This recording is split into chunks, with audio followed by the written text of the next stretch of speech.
मित्रांनो, आयुष्याच्या शर्यतीत जगता जगता आपण इतकं हरवून गेलोय ना की स्वतःचं अस्तित्व शोधायलाही आता वेळ मिळेनासा झालाय. कधी कोणाचं मन जपण्यासाठी तर कधी कुणाचं हसू टिकवण्यासाठी आपण स्वतःलाच विसरत गेलो.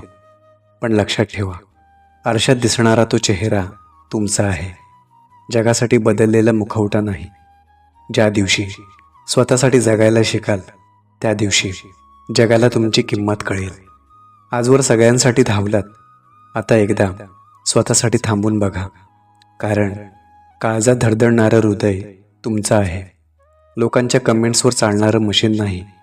शेवटी काय हो, माणसं जोडण्यापेक्षा स्वतःला जोडून ठेवणं हे जास्त महत्त्वाचं असतं. कारण गर्दीत साथ देणारे खूप असतात, पण पडल्यावर सावरणारा स्वतःचा हात मात्र एकच असतो. लोक काय म्हणतील याचा विचार करणं सोडून द्या, कारण जाताना लोक फक्त चांगला माणूस होता एवढंच म्हणणार आहेत, पण जगताना मात्र तुम्ही किती आनंदी होतात हे फक्त तुम्हालाच माहीत असणार आहे.